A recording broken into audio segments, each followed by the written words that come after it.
So I want to talk a bit about exercise compulsion because recently I injured my foot, which means I really can't do much. Walking is not really an option. That rules out most forms of exercise as well. So at the moment I'm living a very sedentary existence, which made me think about how before recovery I would have really struggled with this. I would have not wanted to rest. Honestly, I probably would have made my injury worse because I just felt so compelled to exercise. So I've talked a bit about exercise before in a video on exercising during the pandemic. I want to talk about it again because exercise is such an important aspect to deal with in recovery. And a lot of people with anorexia, like myself, deal with exercise compulsion. Have read about Tabitha Farrar's migration theory, where if we're not giving ourselves enough food, then we feel driven to keep moving in search of food.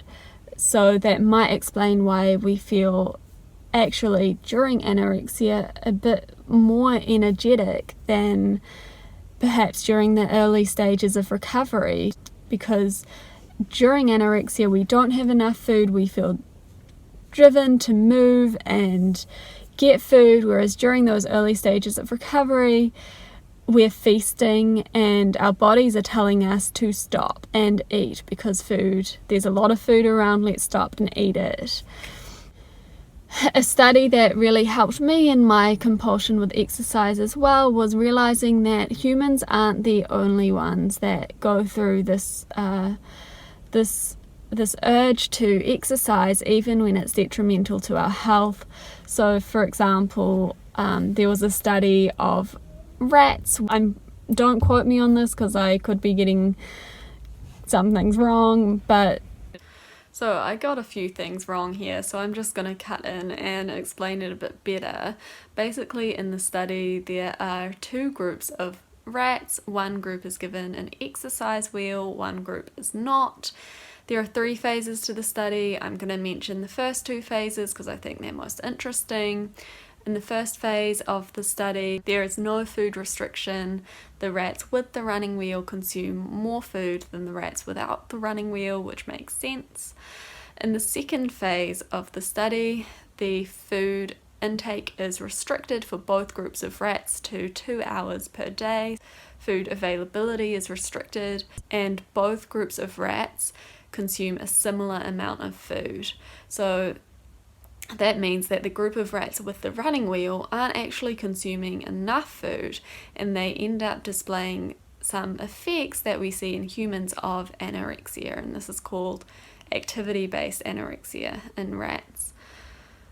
So for example, the rats become hyperactive, they run on the wheel a lot, more than they did before, and they also don't eat enough, so there's a lot of weight loss, and some of the rats in fact end up dying.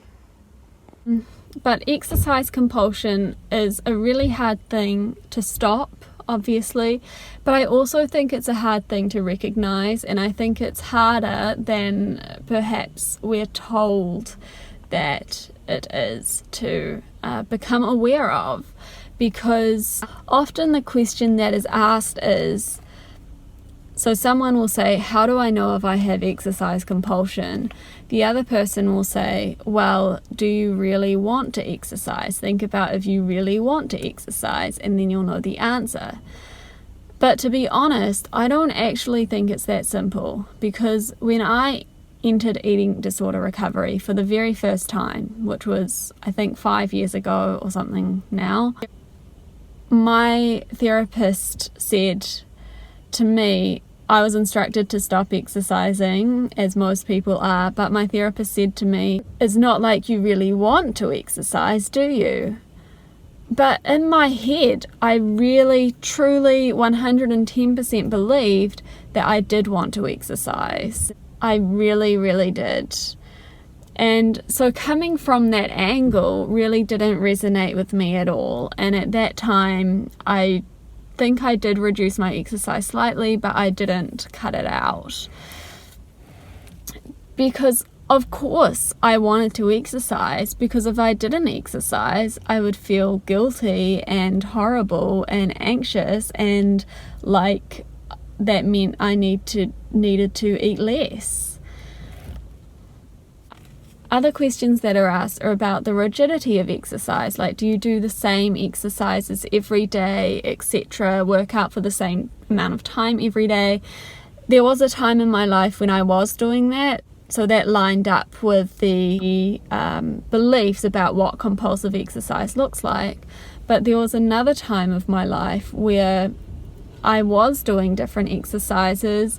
I did what I felt like, but at the same time, I still had to exercise in some form or shape every day or most days, or I would feel guilty and anxious, and I felt like I couldn't eat as much as I would otherwise.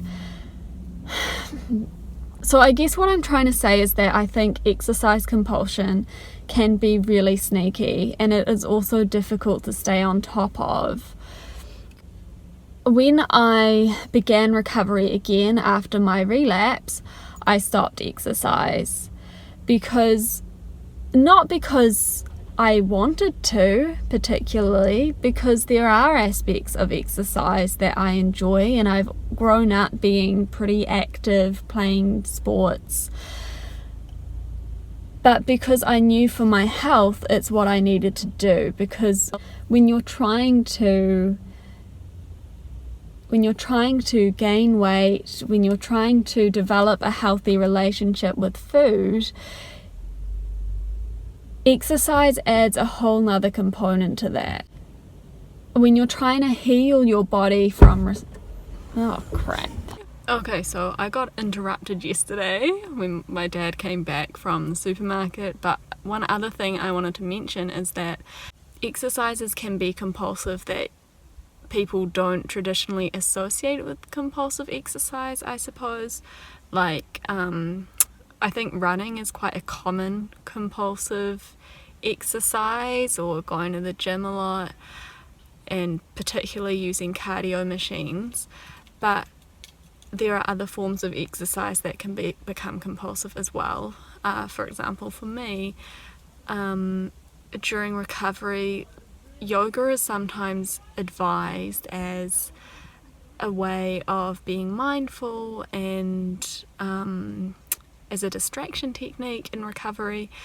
For me, that did not work at all, and that quickly I noticed was becoming compulsive. So I don't do yoga anymore. I might do some very light stretching for like 5 minutes every so often, but I don't do yoga because that actually does become compulsive for me. And also I find myself checking my body a lot more when I'm doing yoga, because it's often in front of a mirror, and that's just not helpful for me. Walking is another exercise that becomes compulsive easily for me. Oh my gosh, I keep getting interrupted and not finishing this video. Anyway, coffee. Sorry, forgot my Kit Kat. It's cappuccino. So yeah, during the lockdown, walking became really compulsive for me, and I realized, and so now when people ask me out to go for a walk, I'm usually like, no. Actually, I've realized that I don't really like walking very much. Like, I like sitting outside, I like going in the park, but going for like an intentional walk is not really my thing. So I don't really do that anymore. I might finish this video here because I want it to be a bit shorter this week. This week has actually been pretty good for me. I've been out to dinner a couple of times, going out to dinner again tonight.